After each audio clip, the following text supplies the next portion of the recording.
Namaskar. Today we are again with you with a new discussion, and I hope by just listening to the topic you will not, predict and start thinking about the topic.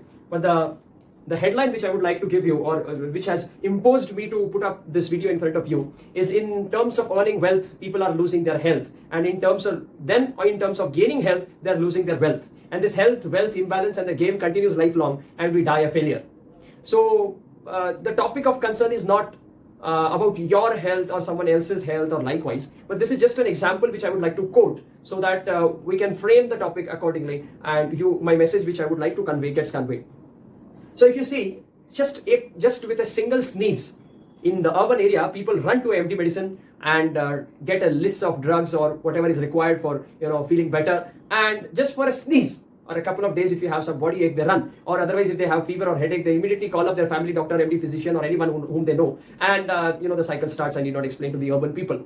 But to its contrast, if you consider the rural area, and just giving you an example to put up to portray the figure before you, what is the scenario? If you see the rural area, there is one PHC which is headed by one or two medical officers that is they are MBBS graduates, and they have done their bond or likewise internship, and then they are in charge of a population of more than 30,000.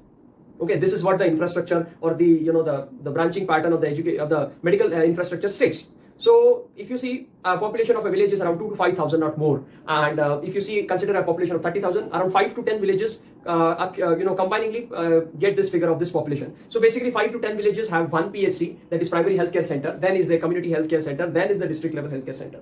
Now here, for a single sneeze, that man, he goes to the hospital to a super specialist or a specialist and does all the things, which is definitely not a requirement or not the need of the hour. And to its contrast, if the rural fellow who is definitely the village and the PHC, there is a gap of a few kilometers, and transport is not that much easy, and all these things, and he will not spend a lot of money in traveling just for simple body ache or likewise. But in these conditions, in very much grave conditions also, these people ignore their health because of illiteracy with respect to health, because of the uneducation which they have, or the ideas they have about health. They're far more at a lower level, and then they face problems. So moral of the story is, here there is over expenditure, overthinking, and over deliverance of health. You see so many specialists, so many super specialists in the city area, and there on the rural side is because no one likes to go and work in the rural area. Okay, even I as a student, if you take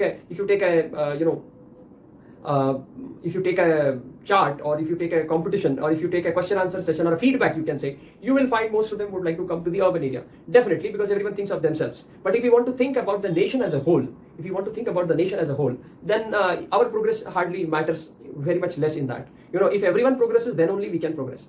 But we being in the posh kind of mentality, getting more and more education, we are educated in terms of information only, not in terms of values, not in terms of ethics, not in terms of human, not on the humanitarian basis. So if you see, this is the biggest problem. And I'll quote a simple example, if you could consider me, that the wealth has gained such a lot of cataracts on our eye lenses. Cataracts, I don't literally mean the anatomical cataracts of the Motia Bindu, but the thing is, because of cataract, we are not able to see things clearly. You lose vision. Similarly, there has become cataracts of prosperity, and this is the problem. I'll tell you, first of all, we move in big cars, very very much lavish. And first is the glass of the vehicle. The window pane, or the window of the vehicle, on the glass and the filming over it, you cannot see the poor people outside waiting for you on the roadside, begging before you. Then is your black goggles, and then is the one which you have put up on your heart, on your on your values, on your feelings. Considering that, it is not my concern. You will say, whom all should I help? How many people should I help? This is such a big problem. Vastness of the problem doesn't mean that it is casual, it is okay. It has to gain more severity. It has to gain more sincerity of the people towards the society. Otherwise, rich are becoming rich, poor are becoming poorer. Same is the gap which remains everywhere in every aspect. One example which I have quoted is the healthcare facility, and same is there with education, same is there with facilities of houses, facilities of sanitation, facilities of electricity, facility of education, facility in every kind of aspect. The 10 essential parameters which decide whether you are below poverty line or above poverty, and all kinds of these things, the gap remains everywhere. Essentially, belonging as a medical student, belonging to the the healthcare services as a medical student, I feel that people who come from that respective district or that respective village or a town can definitely or would definitely like to serve people over there. we are upcoming with a project called as Mobile PHC, that is Fifth Hospital. And we look forward that people will help us. The intention is far more or less to earn from the same, because delivering health service is much more important and it is beyond money. Lives are priceless and we cannot equate them with money. We cannot equate them with money. So it's utter important to think over it. And that is why I have attempted to draw your attention to this aspect. So if you see that, as I was saying, that this is the problem which we are facing, and money doesn't solve all the problems. As I started with a quote, that we are losing health in terms of gaining wealth initially, and then vice versa, that we are losing a lot of wealth in terms of gaining health, which cannot be possible, because health you cannot equate it with wealth. People think that if they are paid, they must get the service, the patient should be cured. This doesn't happen. First of all, people spoil their health, and then they want to earn it. I'll tell you a simple example, in enhancing or explaining more about this gap of the urban and rural. In urban areas, people like to create problems and then they want to find solutions to it, and they call it as research or advancement, which is utter foolishness. First creating problems and then finding solutions to it is just madness. Very simple example which I would like to quote is, people don't do exercises, they have very bad schedules, very sedentary life, and if they can't find 1 hour for their own self, they have no, I would say they don't have any right to come to the hospitals, because they are all self-created patients I call them. And I usually say that if you come to us as a patient, or in future if you come to us as a patient, it will be very much costly for you. But if you come to us as how to not become a patient, then that will be it will be free of cost. Because prevention is better than cure, always they have been saying. And in COVID, if you say prevention itself is the cure.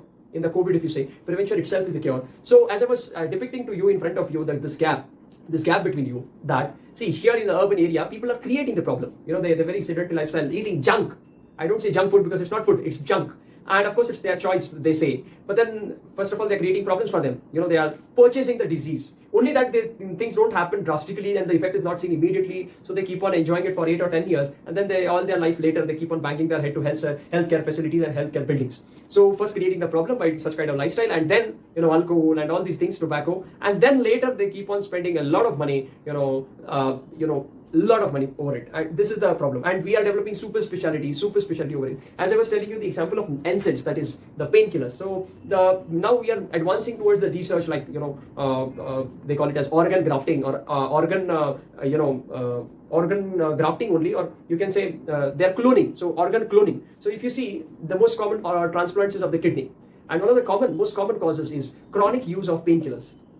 So they don't want to follow a particular lifestyle which humans have been practicing since ages, but probably today's humans are not humans, as I consider, and they give n number of reasons. So this is not advancement.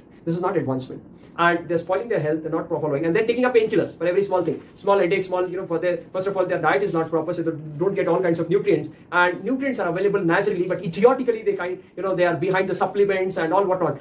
For every small thing they are taking supplements. I'll tell you, if you start consuming minerals, vitamins, micro and macronutrients in the way they are required per day, a day will be less for consuming all this in the calculated amount. And nature has created such a beautiful phenomenal way of consumption of food. Like if you eat one vegetable, you get so many minerals, vitamins, and we know that which vitamins are there in which vegetables, which fruits, and what all content. But despite that, we want chemicals to be put up inside our mouth, and then over functioning of the kidneys every time. The kidney has to work in excess to show an exit way to that chemical compound that you eat, that is any kind of drug. So they say for every ill there is a pill, but even if there is no ill, there is pill for it. This is the condition, and we are straining our kidney. And if you see the painkillers, as I was saying, most people say, "Bina painkiller खाए तो हमारा दिन ही शुरू नहीं होता." We cannot get up. What kind of lifestyle we have landed in? This is a question of utter importance and ponderance. If you ponder over it, you will come to a conclusion that most of the chronic kidney failures are because of consumption of these chronic, everyday basis consumption of over-the-counter drugs, of these painkillers. So first, pehle lifestyle bigado. First, make it dirty. Then don't exercise. Land up with all kinds of aches, and then you consume a lot of chemicals and these painkillers, and then you feel all right for a short duration of time. But over 8, 10 years, 12 years, your kidney starts getting damaged, and the parenchyma of the kidney is gone, and then you land up with acute chronic disease, kidney disease, and the chronic kidney disease, kidney failure. Then you go for hemodialysis. That doesn't work for a lot of time, and you want hemodialysis, dialysis machine, dialysis unit, and we waste infrastructure over it. I don't say it is not important, but to the extent how much it should be, you increase the range of the problem, and then you increase, waste a lot of money in it, and then you get the result. There's no point. Then dialysis doesn't work. Then you go for transplant, and they're working for kidney transplant, kidney cloning, kidney, grafting. So basic problem: modify your lifestyle, so that no consumption of no consumption of NSAIDs and painkillers, and all this hospital, everything is saved. Unnecessary trauma, mental, physical, emotional, all social, everything is saved. Simple steps, simple steps.